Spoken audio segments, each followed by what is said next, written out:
Hi, everyone. Thanks for joining us this evening.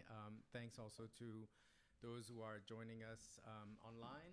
As always, this event is live streamed, and it will be archived afterwards on our page on Paula Cooper Gallery's website, PCG Studio, so you will be able to see it later if you wish, or share it. So spring is here, finally. Actually, I wrote this I wrote this Saturday, and I feel like it's already gone, and it's the summer already. But and Vincent Katz has brought us some daffodils, and in the form of his newest poetry collection. I believe it's your 15th, give or take. Vincent is a poet, translator, editor, and critic, as well as a curator who organized the first museum retrospective of the work of Rudy Burkhardt at IVAM in Valencia, Spain, as well as an exhibition and a catalog about the famed Black Mountain College, also in Spain, at the Reina Sofia Center for Contemporary Art in Madrid. Hello. He has collaborated with a number of other poets and artists, including Adam Waldman and Francesco Clemente.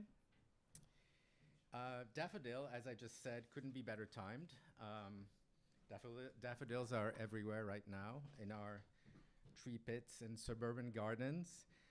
Fun fact about daffodils, the daffodil is a non-native plant. It's actually native to Europe, especially Southern Europe and the Mediterranean. Some say the Pilgrims brought it to America so they wouldn't miss the gardens they left behind. Like all perennials, the daffodil marks cyclical time. It comes back every year, but it also reminds us of linear time as it disappears with the end of spring. Those right outside the bookstore are already looking a little the worse for wear, in fact. These two temporalities, cyclical and linear, are central to Vincent's book. During the Great Depression, the daffodil was known as the poor man's rose, and a whole daffodil industry blossomed. It's hardy, familiar, and one might even say common. There's a similar humility in Katz's poetry. A quintessential New York poet, thinks James Schuyler, for example. He walks us through the city, past tenements and fire escapes, into parks, the occasional museum, and yes, near rows of daffodils. And life unfolds in a minor key under his empathetic eye. Not just his eye, his attentive ear too. Music runs through these poems, Ravel, Nels Cline, Coldplay, and more. A nod perhaps to the trumpet shape of the daffodil. But like Schuyler, Katz's quiet, loving attention to the everyday often opens up onto deeper questions about love, loss, and the passage of time. And though this book is firmly rooted in New York, it also carries us briefly across space and history, first to Rome, then to Nicaea, modern-day Iznik, the site of the early Christian church councils, and finally to the Acropolis, where, quote, the old flowers wait for us, end quote. Which brings us to two more points of trivia about the daffodil. First, the word daffodil comes from the Latin aphrodilus, which traces back to the Greek asphodelus. Asphodels were said to grow along the banks of the river Styx in Hades. They are the flowers of the afterlife, symbols of mourning and memory, emblems of layered time, where the present and the remembered past converge, just as they do in daffodil. Second, the daffodil's botanical name is Narcissus, pseudo-Narcissus. It's the flower, of course, that bloomed where Narcissus died after spurning all who loved him, including the nymph Echo. A story long associated with poetry itself, a turning inward, a longing, an echo of the unattainable. And here it's worth noting that Vincent Katz received the 2005 National Translation Award for his translation of the complete elegies of the Latin poet Propertius. He's currently at work on new translations of Works and Days and the Theogony by Hesiod. I don't mean to suggest that all of the poems in Daffodil are brimming with mythological significance disguised beneath a veneer of contemporaneity. That would be tedious. Only that with the right frame of mind and the right music, a simple New York stroll can become a portal through historical, emotional, and spiritual time. To help us explore these questions further, we're joined tonight by Edmund Berrigan, author of the poetry collection More Gone, Gladstone Children, and Disarming Matter, as well as the memoir Can It? Together with Anselm Berrigan and Alice Notley, he is co-editor of the Collected Poems of Ted Berrigan, the Selected Poems of Ted Berrigan, and with Nick Sturm, Get the Money, Collected Prose 1961-1983 by Ted Berrigan. So please join me in welcoming Vincent Katz and Edmund Berrigan. Thank you. And we'll have a conversation, and then we will open the floor to questions after the conversation. So.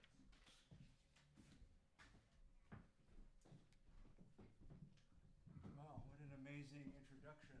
Thank you, Anthony. I learned a lot.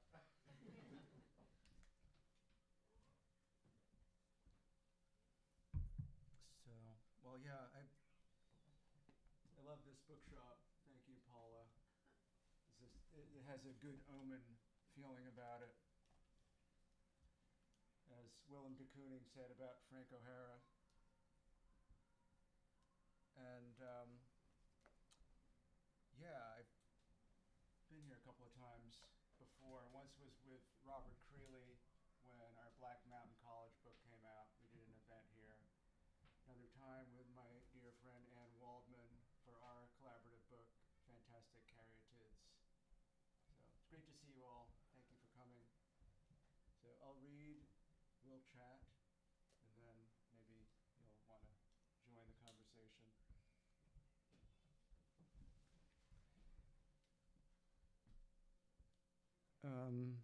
So these poems were all written between 2020 and 2023. And in a way, they follow on my previous book, which is called Broadway for Paul, which was written, those poems were written in the aftermath of the first Trump election. And I took this approach of kind of trying to remove all the artifice I could from my poetry and my life. These poems were, so they continue somewhat in that mode. There's a certain openness to them, but then there was also the pandemic. So there's some animal poems and, yeah, city and country, basically. Daffodil. If I imagine all time sequestered in the fold of a daffodil, close to the desire of sitting next to someone, it's like a trip uptown and then one downtown, and my door is open to the revenge of snow. Clasp me as a trumpet seeks release.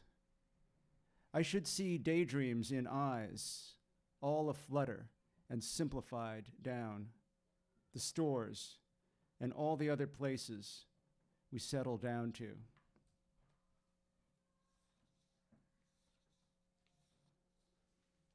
How's the sound? You can hear me okay? Yeah.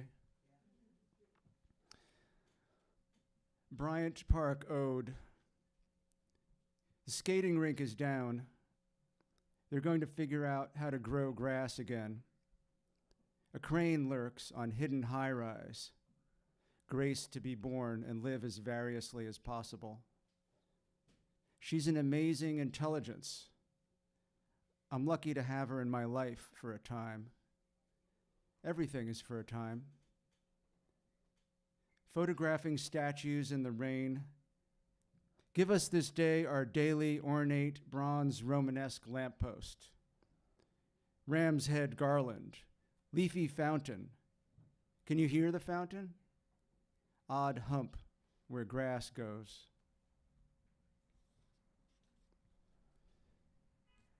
On hearing the Strokes outside Commons, for Isaac and Oliver, who are here. Thank you for coming. Music coming down again, a simple refrain, a little mournful, but then that is the tenor ultimately. And if it's reminiscent of other music, that too is a human trait. At the end, we all just sit with what we've got.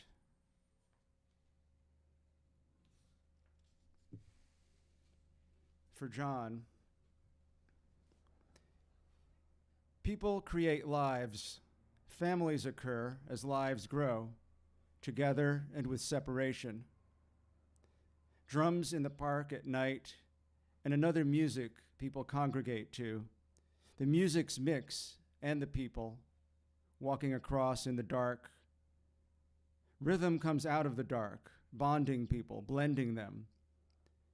Back in the streets, people are walking. There's a slowdown.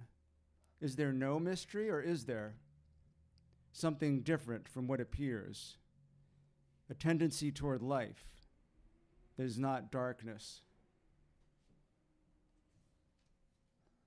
This is a slightly longer one. The highway. Along behind the houses, it comes nearer. Vast tract of sound, admitting, exonerating, a flood with vowel reach, internal stretch to other unknown. While the path veers, a group convenes, even one of a number. Studies are ways of communal thought. But the sound out by the path, where the abandoned car lurks in the woods, is pristine. It hurtles among fistfuls, garlanded, seeming a lost irony in the bushes. There's a light and a flow, prints in newly present mud, but still the drawings of twigs beneath ice. There's low light on an oak leaf, tan and drying out on the ground. The ice keeps the air cool.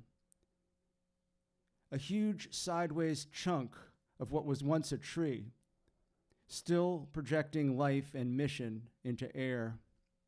A mission. That could be to be in touch. A better understanding of the peoples of the earth, FDR. And Roland Hayes sang Berlioz. A talk around a table, an asking, followed by an offering. In the offing, deference. A show to present. One no longer only one. How had that happened? St. Arnaud, Christchurch, Twizzle, moving south, and a gathering near the fire. Talk of aspirations, projects, sillinesses, all a shared gold, and in some, ambition to know that one and one should coalesce by times to more than can be fit into magazines and books.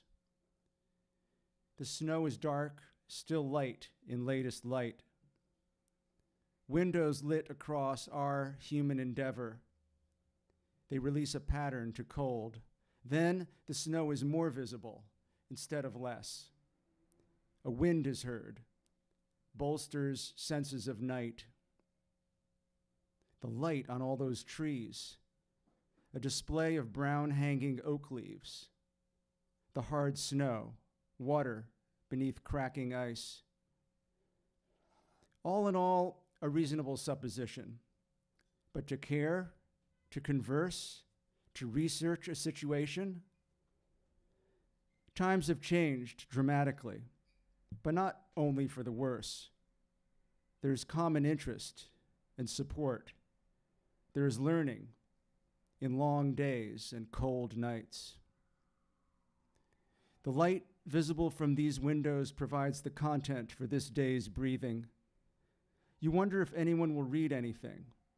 You think of those gone who won't. Someone gets out of a car into the cold, icy snow piles and streaks where it melted. A bird bath, 2 cars, a truck, and a white van parked. The large house opposite holding temporary lives. Works less temporary, perhaps. Sounds of living coming and going. The truck and van have left. Does anyone think it worthwhile to worry about words, lines, and commas? Someone does, and could. Even one who knows a greater thing perpetuates itself by gaining an understanding in time. In the snow that keeps falling, spreading gently over ground, in the cold that goes up the tall pines at night, we form a number, albeit shifting, albeit some more than others. Networks are superficial, break down. Friends help you down the road. The help might only be a word, but it's enough to see the light of day.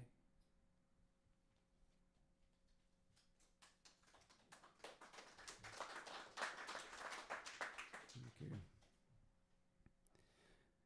The rabbit for Elaine. Seen her or him or them hopping around lately, the hope in fear and thrill to run, ear fine-tuned to danger and excitement. She or he or they skip up steps, run lightning quick across grass to cover.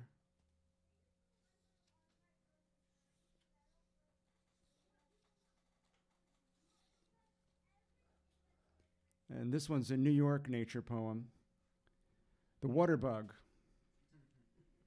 It is enormous, threatening. There's a desire to kill it and a desire not to. But allowing it to go free on the roof is also perilous. They move quickly, they fly. They are very aware of being hunted. Capturing it in a cup, how much does the cup need to be cleaned? We think of water bugs as, by definition, filthy. But how much of the water bug is actually dirty? Do we really know?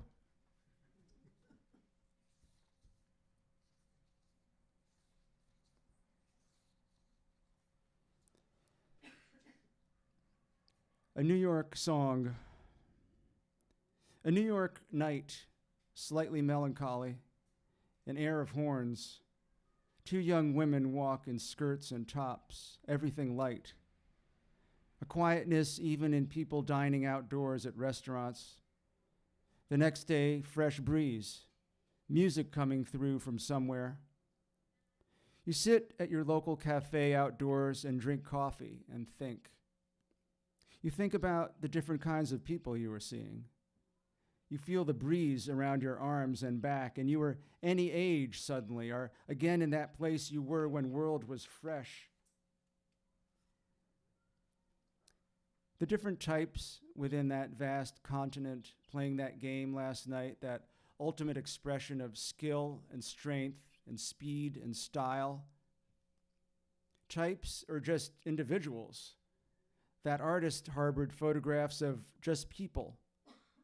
No one thinks themselves a type.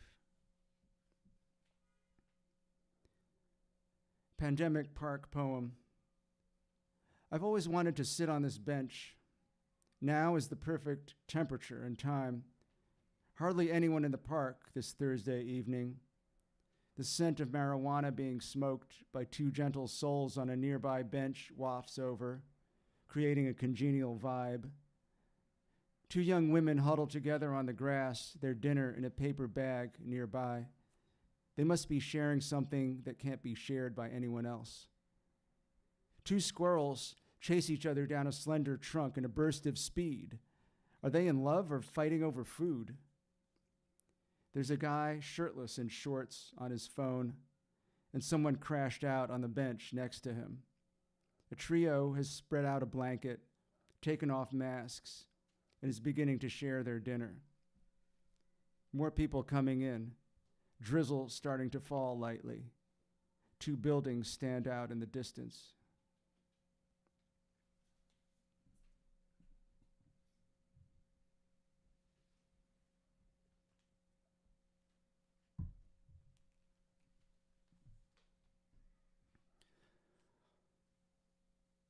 A lot of these poems came from things I was seeing, but also things I was listening to.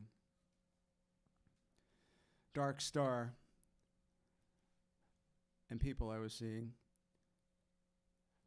A wetness on the ground, puddles, and I can't reach you except through this music, which pulses so long ago, is revived in synapses anyone there or not can transfer across fretboard and key.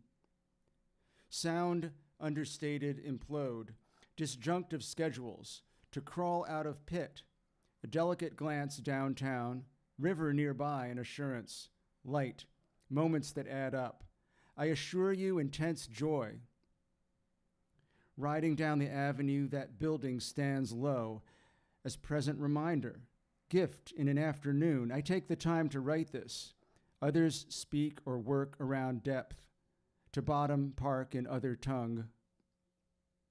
Light leaking down fresh, again at the park where that meeting took place. Others still walking, a season past, expression in gait, and resistance to accepting vault, innocuous determinant.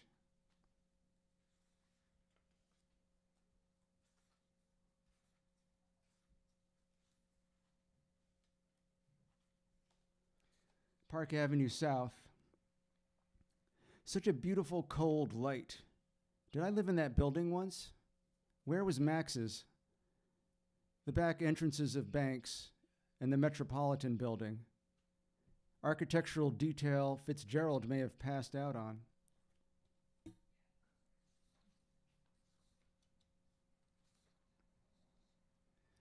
A little light for Ada. I've got a lamp I'm keeping on for the sanity of this country. Not one cloud today. Bright blue shatter on branches, a fulsome light. Up, but already going down. Shadows stretch these avenues and park facades.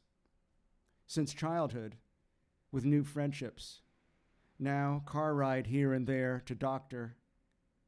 Later, dark already, light still on. I'll see a writer's family on island. Siren night.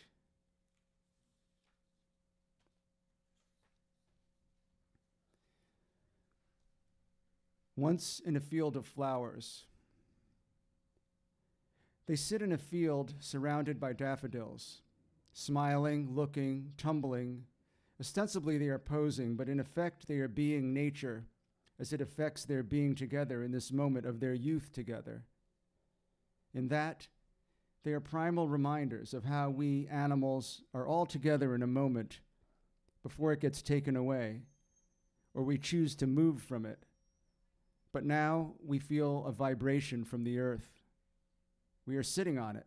You can see earth, and one is upside down. His head touches earth, waist bridges up. How can everyone be the same age? Their long hair of their time, their jeans and t-shirts, symbols of an age. Uncertainty caught there a moment ago. 43 years, suddenly nothing. That perfect time they are together. Can they gather that? Make something from it? Someone? Take time to be free from it?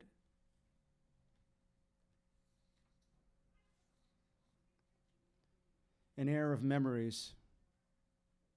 An air of memories, of garments, decades, guarded against pain, forthcoming at moment. The day holds nothing back.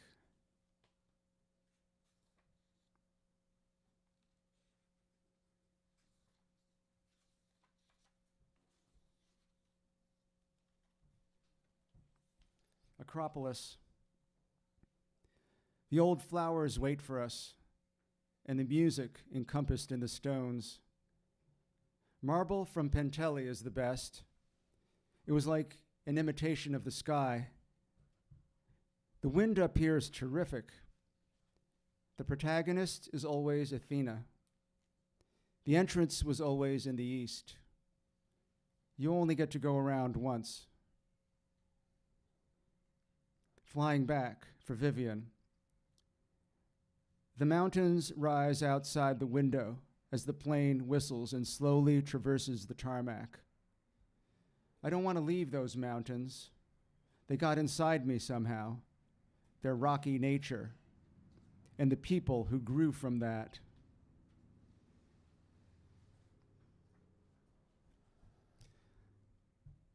Lincolnville Motel, 1. 2 overturned wheelbarrows. 2 rakes and a shovel. A panoply of silence. Sun coming up above the tree line, a good, honest cup of coffee, a selection of books for your perusal, and don't forget the LPs. 2, a pure light, a pure haze, and the air is light, a little cooler than yesterday. Crow caws. Sally, the golden lab, says goodbye to me silently. She knows I'm going, knows I'll be back.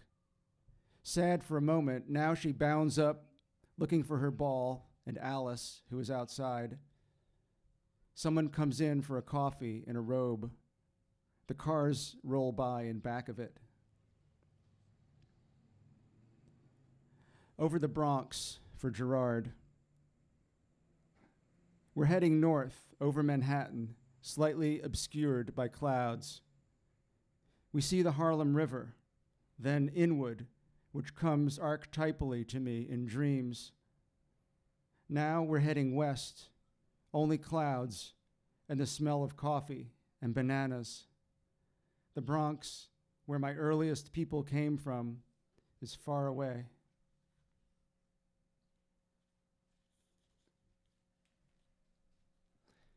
It is not explicable in logical terms.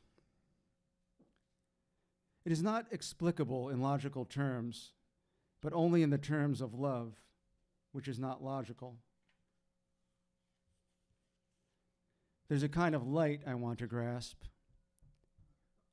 There's a kind of light I want to grasp up there above the avenue, and today is their time for love? 2 people walk by hand in hand. A song one loves is in the air. I'll take you to the mat. I'll take you to the mat because I love you. You don't get off that easy. For love. Everybody's looking for love and hopefully finding it. If they do find it, they're probably finding it's difficult to keep or maintain.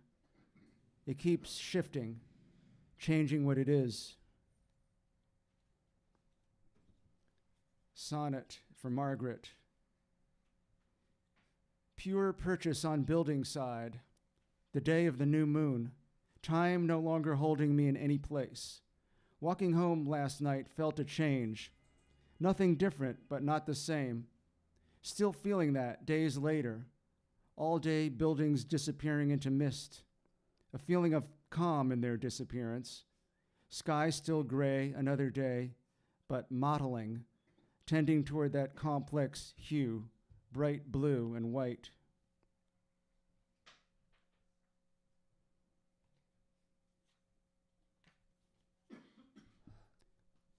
Before the reading, Eddie told me he liked this poem, so I'm going to read it for him. Faces in windows.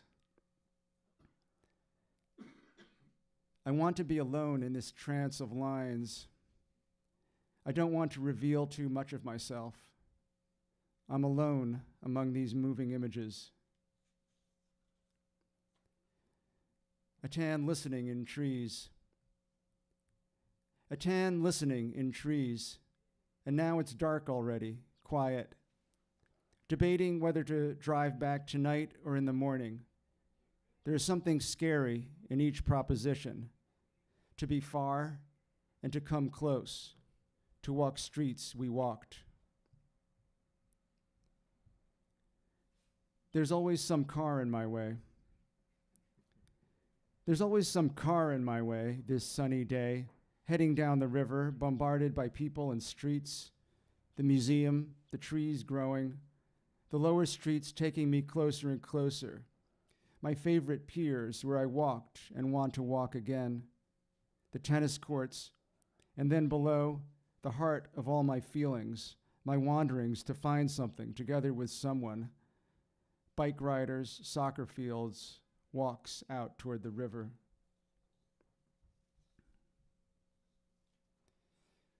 Walk beside you. I want to walk beside you. In this weather, we could just walk anywhere. Start here on this broad sidewalk, then moved to smaller streets. Two clouds. I saw these two clouds, and I wanted to see them with you. They were particular clouds, almost exploding in a bright sky. Now the entire sky is covered, and it is windy and cold.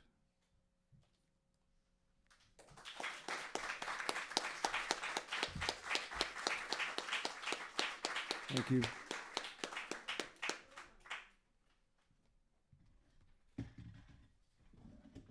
Don't ask me any questions. I don't know anything.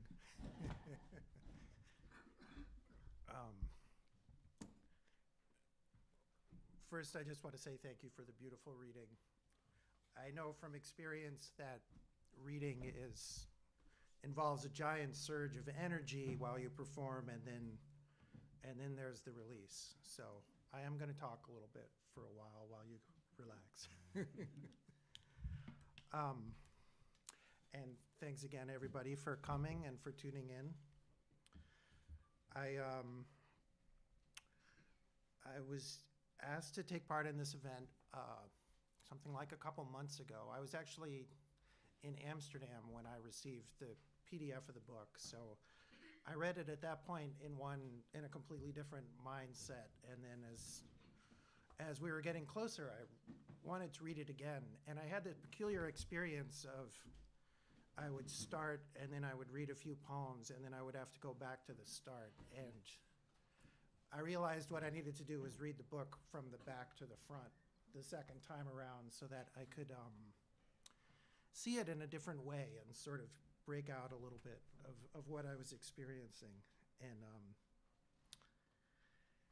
it's funny because now I've been reading these poems a lot in my head, and suddenly here you are reading them in front of me, and there's another level of experience with it.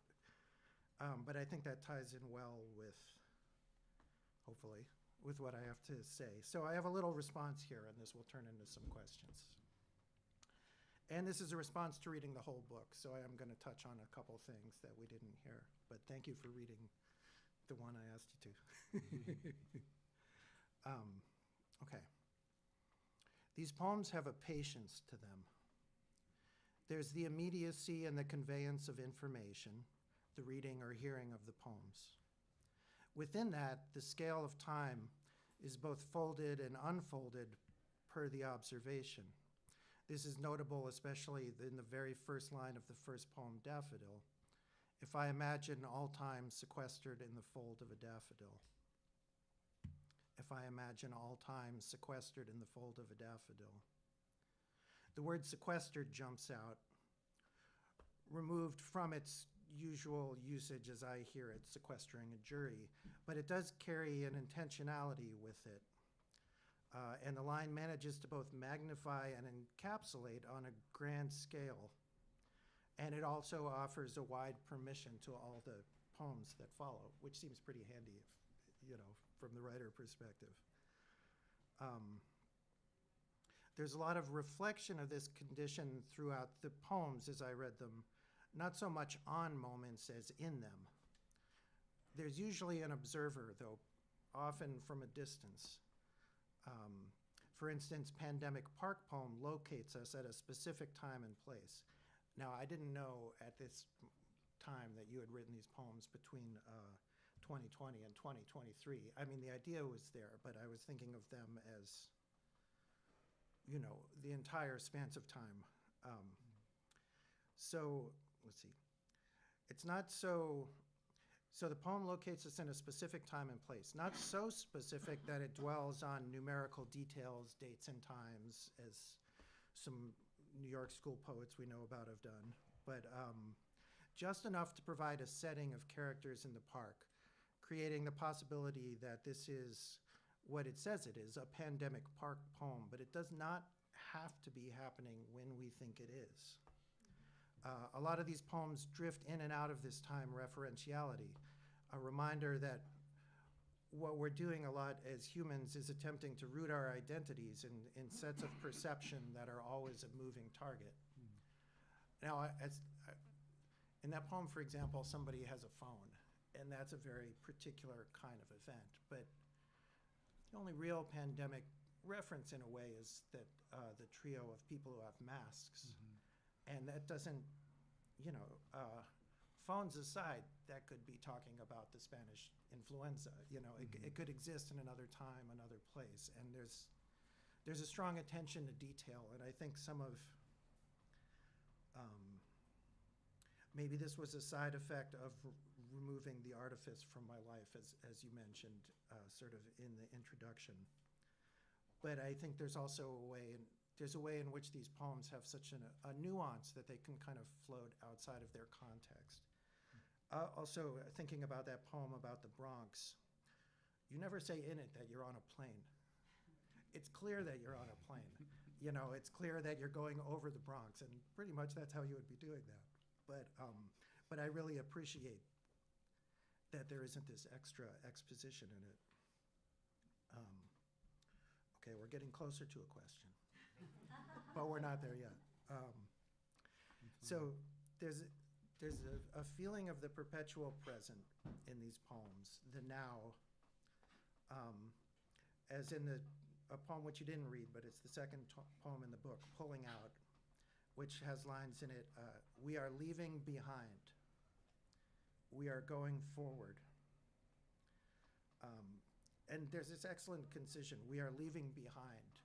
There's always something that's supposed to come after the behind, but the behind itself becomes the thing that's, you know, this sense of time. So there's this, and it had me on this idea of the perpetual now. We're always in the perpetual now, and we grow within that.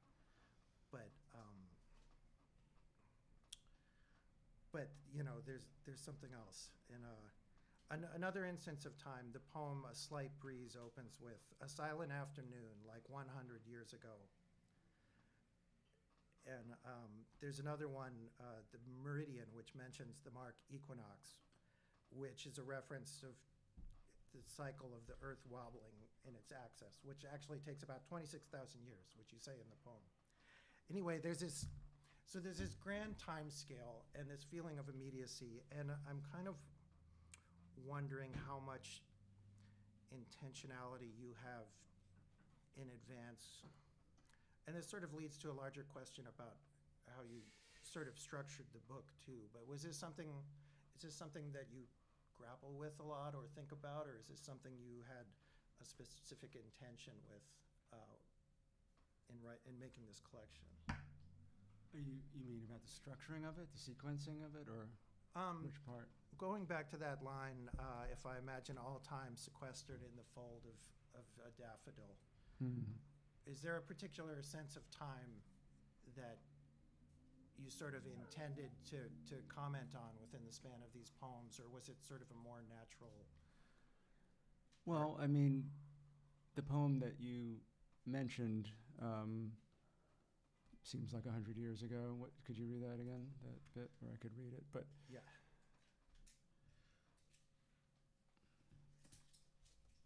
anyway, that poem is kind of a timelessness that I believe in and I see sometimes, and when I see it, I might try to write a poem that is outside of time. And so in that case, the timelessness was reflected in the silence, which is, as we know from our friend John Cage, is not sound, but it is a kind of sound. And but silence is a very particular kind of sound, and sometimes we do find it out there, surprisingly enough, or maybe, you know, looking into the back when, you know, behind your apartment or something, as in this case. Yeah, it was from the poem A Slight Breeze, a silent afternoon like 100 years ago. Yeah. It seemed like such a specific reach in a way, and it, you know, is it true? Sure, it is and it isn't. Is it exactly 100 years ago? Right. That probably doesn't matter too much. It's rhetorical. It's the sense of it, yeah. But I feel like I often think about, you know, what's the difference between poetry and fiction? And one of the differences is that fiction is almost always written in the past tense. I mean, that's the tense of the verb that's used. You know, he looked out the window and he saw his best friend, something like that. And poetry can be like that, but when it is like that, it feels like prose to me. So I'm aware of poetry that keeps using the present tense of the verb, or else just dispenses with verbs altogether, you know, or leaves things out, as you were saying, like we are leaving behind. That's We're a leaving poetic something line. behind, but we're just, Yeah. the more important thing is noticing that the act of leaving behind in that moment, like we're leaving behind, like that's heavy to me. And when you're writing a poem, you can say, we are leaving behind and stop. Yeah, exactly. But when you're writing prose, you have to sort of go on and carry the idea forward. And no punctuation. I'm kind of like anti-punctuation these days. Yeah. I mean, commas are okay, but no periods. Yeah. Do they feel like a distraction? Again, they feel a little bit like fiction or prose. They feel like, you know, it doesn't have to be a perfect grammatical, you know, or syntactical sentence. I mean, we've all been through phases where we tried to jettison syntax, normal syntax altogether. I think I have, at least, I'll Yeah. admit, in this company, Poets Anonymous, that, and I think it's a, you know, it's a necessary thing to do, and it's also kind of a noble thing to do. It's noble to kind of like fuck with the normal structures of how normal society puts thoughts and sentences together. Yeah. There was a time in my life where I wanted everything to be connected by a semicolon. It seemed like There you go. everything else was, you know, just sort of an extra gesture. Yeah. Okay. Next up, I was thinking about the structure of the whole book a little bit, and it's in these 5 sections: A Slight Breeze, Species, Again on the Avenue, Once in a Field, For Love. Each section kind of has a distinct feeling and sort of a movement. As was mentioned in the introduction, there's a certain amount of geographical hopping. And it was interesting, some of it being physical distance and some of it feeling sort of like metaphysical distance. The first few poems are kind of more of a mental space, and then, okay, this section about animals, which I want to ask you more about, but I'm afraid to over-ask about. But I was curious because it's sort of a limited selection, but it's like a very focused point. And at the same time, these poems about animals all sort of focus around encounters with your sons, and such. And then we get to the Again on the Avenue, the New York poem sections, which, you know, strikes me right in the core. And then it opens up again into the field, kind of conjures the poetic field, and For Love being its own emotional geography. And let's see. Yeah, and within that, so there's geography of memory, a metaphysical geography, these places where you're traveling, even these moments in the Met. In the New York section, there's this poem, Things We Saw at the Met, that's kind of a list of historical items. So I guess my question is sort of, when you make a book like this, is this the kind of book that sort of falls together based on the work that you have, or were you sort of purposefully moving into these different sections? Well, so in my previous book, something I'm kind of into is like taking note of when I write something and where I wrote it. We probably all do that, but I sometimes like to actually include that information in the book. Yeah. So in my previous book, I did do that, and it was by and large maybe completely in chronological order, because I also like that, because I feel like there's a natural progression that I see anyway, even if other people don't see it, that I like. But in this case,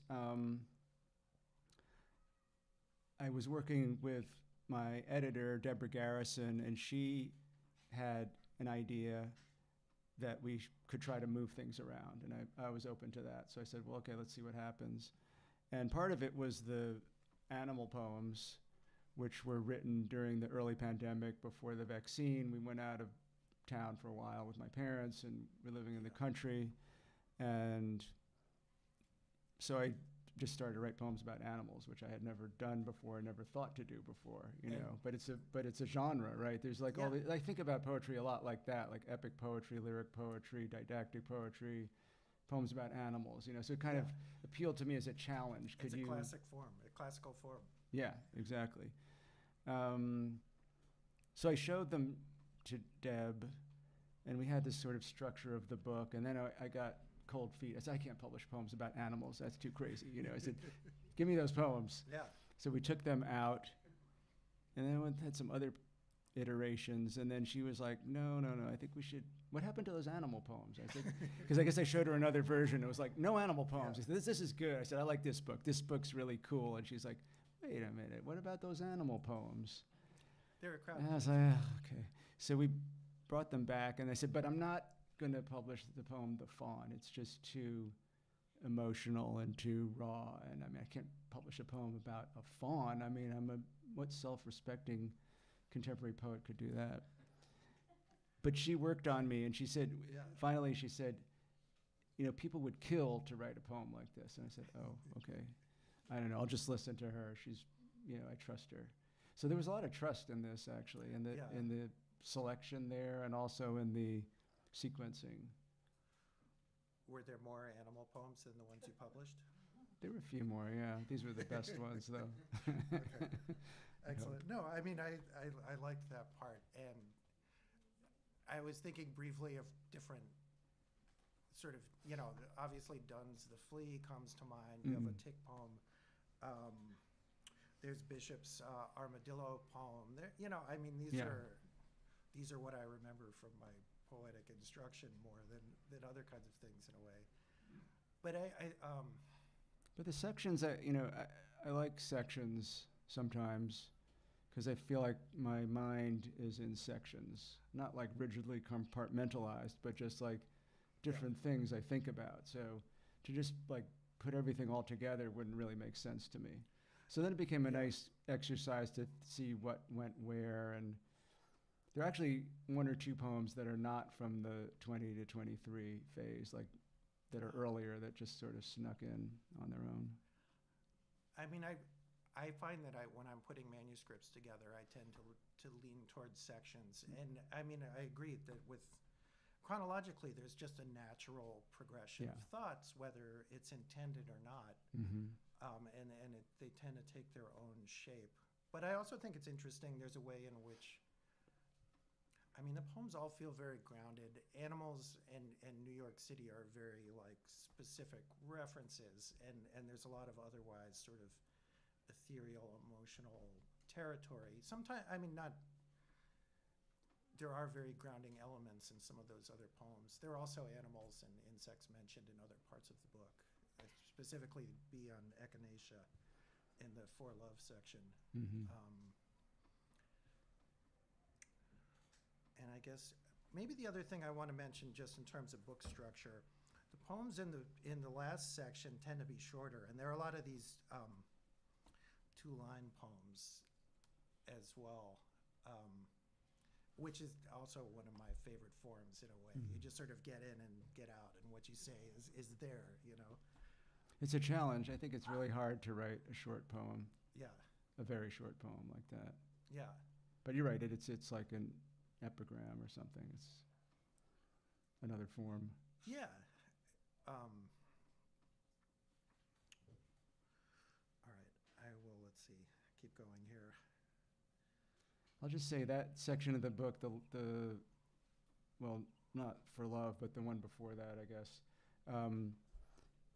A lot of those poems I wrote in this practice of just writing every day. Yeah. And I think I was actually inspired by my dad, Alex, because he paints every day. And I was like, wow, it's kind of intense to actually just do something every day instead of waiting for inspiration to strike, which is how I usually write poems. I, just get an idea while I'm wandering around. Yeah. So I would just have a notebook with me and write whatever was happening, even if it didn't seem interesting at all, and then throw out some and keep some. And those are the ones that a number of the poems at the end of the book, I read some of them where the title and the first line are the same. Like, Right. so it's a different idea of a poem also. Is that very different than your usual practice? Do you tend to write in a specific space, or are you more of a kind of carry a notebook around and wherever the poem happens is where it happens? Notebook, yeah. No, I'm not. It's funny, like two of my favorite poets, Frank O'Hara and Robert Creeley, wrote in opposite ways, I think, and you could probably tell us more, but O'Hara was famous for writing anywhere, like in the middle of a cocktail party at his loft. He had his typewriter there, and he'd go and start working on a poem. And Creeley, I remember reading, you know, he would be at his party, but then he'd like get an idea for a poem, and he'd go upstairs in his room and type the poem, and then come back to the party. Does that sound accurate? Yeah. So I like a little chaos around me. I can't write if it's too quiet. And so I like to write actually on the street a lot in a notebook usually. Is this a product of having lived in New York City for a long time? Yeah, I appreciate New York, and I appreciate like the contingency of it. Like people bump into you, and you see a truck going by. You know, Edmund Berrigan wrote about that. Like the colors painted on the sides of the trucks, the things that you weren't expecting to see that suddenly become important. I'm glad you mentioned Edwin Denby. All right. Well, as a lifelong New Yorker myself, for the most part, the transition to a section of New York poems sort of stands out and always kind of moves me. And as I was reading them, sometimes I find myself both drawn in and repulsed, as the way a New Yorker would. You know, like there's the idea of what you love about New York, also the idea that you should get away from it. And sometimes these things are happening at the same time. And like I think the poem is called Platform, that mentions garbage men. I have a bunch of friends who are painters who have made paintings of garbage bags, and these paintings always do really well with a New York crowd. You know, there's something about the contemplation of that. But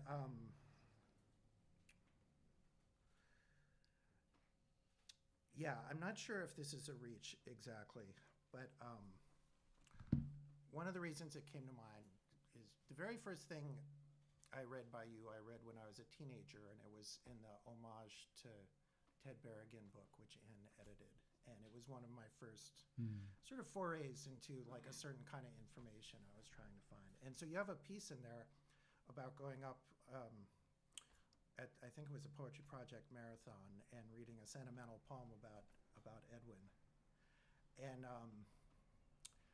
when I think of Edwin, I sort of automatically also think of Rudy Burkhart. I think of Vincent Kat. I think of their photos and paintings of buildings and New York City life. Also, when I was at Mr. Katz's retrospective at the Guggenheim a couple years ago, there was a painting of sort of this section of a roof, like the black tar, the red part, and then this sort of haze of New York atmosphere around it.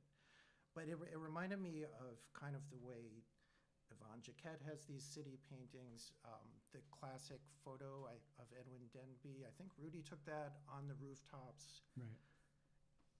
There's some sense for me where this is this very pure, I don't know, pure is probably a terrible word, but like, you know, it's this sort of quintessential New Yorkness, and it's different than the O'Hara and the sort of Ted Berrigan New York. Partly, and I think of it also partly because I feel like Edwin keeps a certain distance in his sonnets, and I think that you have a similar kind of distance sometimes. It's never that far. You know, when I read these poems, I hear your voice, and I think of you observing things, but you're often not in these poems.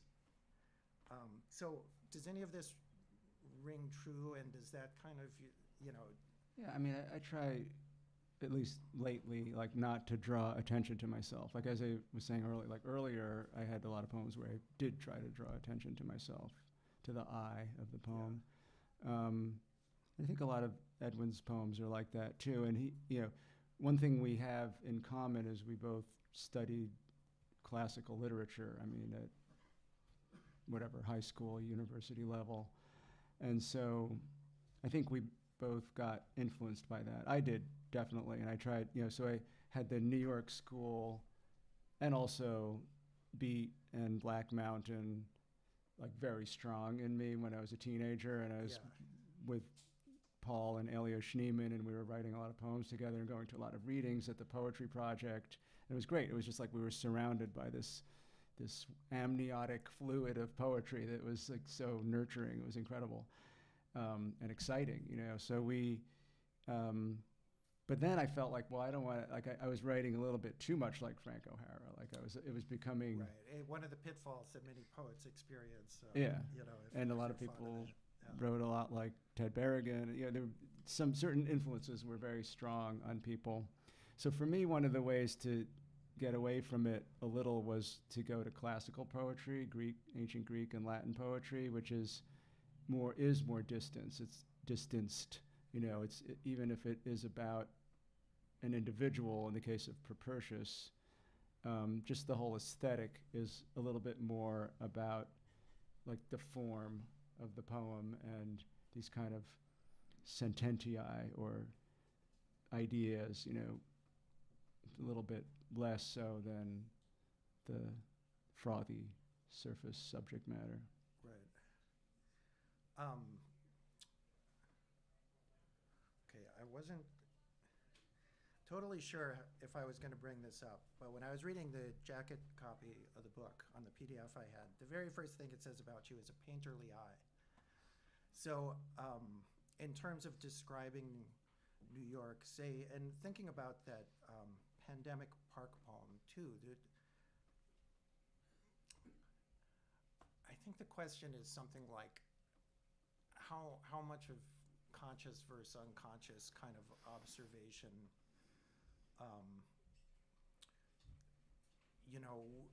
when you have these things, is there a kind of a pictorial sense that you're dealing with, or is that sort of removed? I mean, probably because I've been so steeped in the visual, right? Like I grew up at home with my father, who's a painter, and there were always painters around, and we would see a lot of art, contemporary art that was very exciting and new.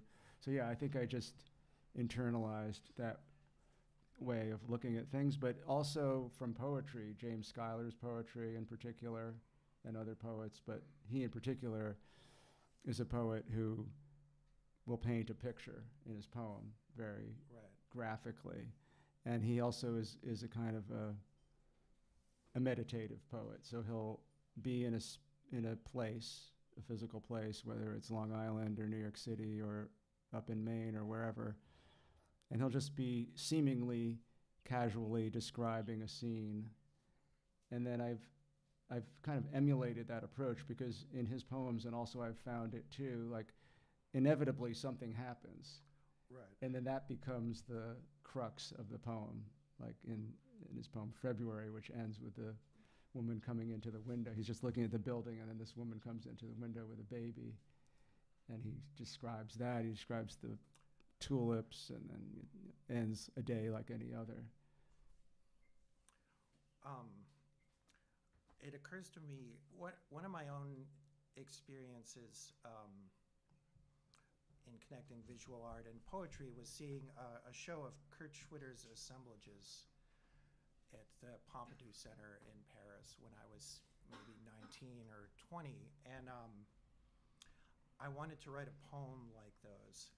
And I often think of poetry as having a sculptural quality, not so much, which can be very abstract and can really just be about putting certain words together.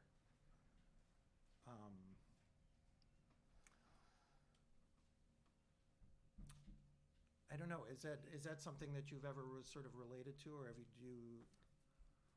you always think of the poem itself as sort of writerly, or does it ever sort of take these other shapes? Yeah, I tend to not write poems like according to a method. Yeah. Let's put it that way.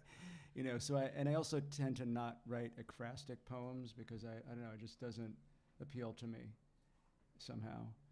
I mean, I guess I could write a poem about a painting if it were in a room where other things were happening, you know, and it was part of the situation. But just to like zoom in on a work of art or kind of a methodology, I'm more interested in yeah, like the air and the people and whatever is happening in the moment. That somehow, as I said earlier, is like there's contingency involved and things are always shifting, and that I think gets to what you were referring to earlier about time, like being, I think you said, in the now or like the present, is because of this shifting quality of things. That, and I like to try to write about that. So I don't really write like that. But I wanted, just on the question of time, I just wanted to mention in the poem, In a Field of Flowers, is actually written about a photograph. So it's written about the past. It refers to the past 43 years ago. But I use the present tense in the poem. I don't use the past tense. So I try to make the scene that's depicted in the photograph be in the present, even then, when it's about the past. Okay. Sorry, I don't want to interrupt this conversation about time, but I just want to make sure we have enough time for questions of the audience. Okay. How do you feel? I'll just Go ahead. wrap it up, and then we'll open it up to the audience. Okay. My only other thought about this sort of visual art bent is that you do. This is an observation. One of these poems is called "There Was an Incredible Light Yesterday," and I do feel like you have a certain response to light that happens throughout these poems, which does feel to me like very much a kind of artistic consideration in a certain way. And I love this poem. It just sort of, and it goes on to describe the sky and the clouds and you know, along the lines of what you were saying, it kind of takes it in this other direction. Okay, the last thing I really wanted to ask about was just these poems were written in a specific crazy time, and now we're in the sequel to that crazy time, and everything's gone up like another notch. And as you mentioned removing the artifice from my life for that particular set of poems. The first time I read them through, to me I felt like there was a stunning lack of violence, which I was really happy about. And then, you know, as I read them through again later, there are these little instances, specifically the poem, the one for Ada, which I have written out here, typed out here.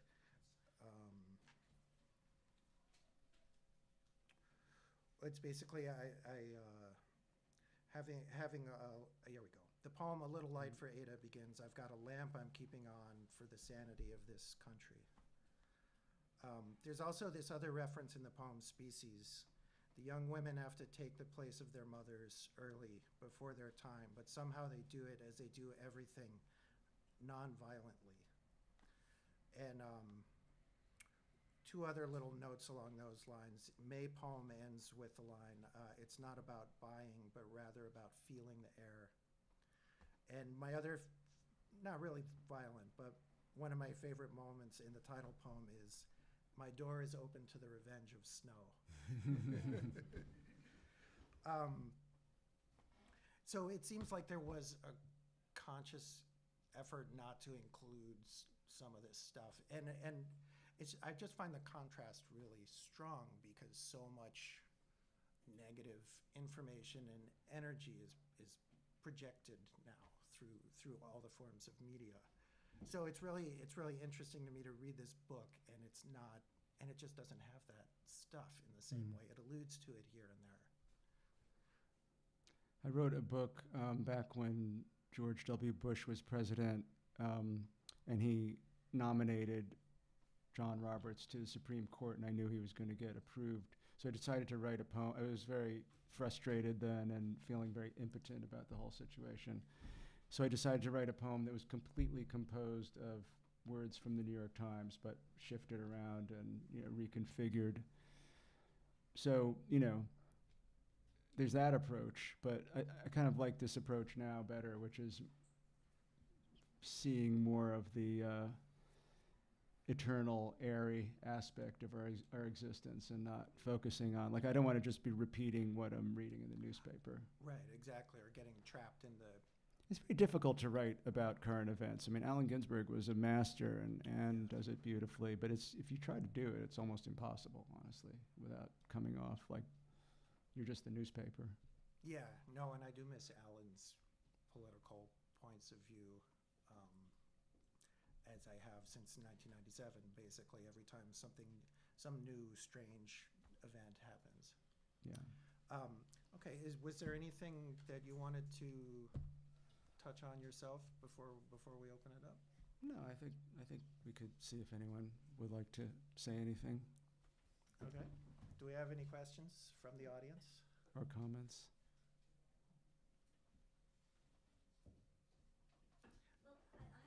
Well, I have a comment that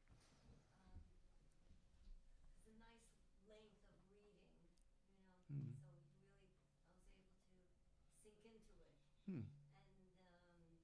And I love your tone, it's so dry, Hmm. you know, and I don't know if it's because I know you and it's like coming off that way, Mm-hmm. or yeah, it seems like so steely and Hmm. level and stark, Hmm. very stark. No, I appreciate And that. I really like that quality very much. Oh, It's thank you. no emotion there. Well, it's not emotional, but Yeah. I think there's emotion. Right. Maybe it's a little suppressed, not repressed, but suppressed. It's like a little bit below the surface. Well, I think it's because that's how you conceive it, you see it actually. Hmm. Because once you start adding emotionals into it, then it gets perverted. Mm-hmm. But you're delivering it like in, well, I know it maybe not pure, Mhm. but more like how it really is, Hmm. without any layers, like head. There's no head space, but there's a lot of space. I was thinking of it as Makes sense. patience. Hmm. As I was reading it. There's a lot of patience in these poems. The only time there's even a hint of impatience is there's always some car in my way. Oh, right. Which I resemble that remark, but no, I mean, that was something else that I really appreciated within that. There's space, there's room to process, it's not a mad dash.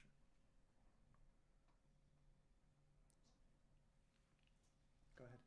I wondered if you were being kind of particularly calm and level in calling it a water bug. I mean, versus a cockroach. Like with that. The water bugs are bigger. They're like that. They're the big Oh, ones. I don't know. I guess I've had debates with friends. They said it's just a roach. You know? And I know. I think of roaches are little like cute things. really, well, I guess I'm from Australia where a roach is that big Oh. Yeah. thing Okay. that comes out and everybody like freaks out. Well, I think we call them water bugs. Right? Yeah, And yeah. to Australian, that seemed like a very kind, gentle way. It's like calling it a squirrel.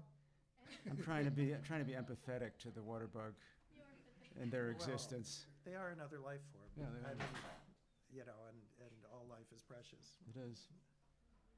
I wondered if Pizza Rat was going to make an appearance. Maybe. You never know. Does anyone else have any comments, questions? Great. All right. Thank you very much. Please come up and meet Vincent and Eddie, and I'm sure you'll be able to sign books. You'll be Yeah, happy yeah, to of sign course. books.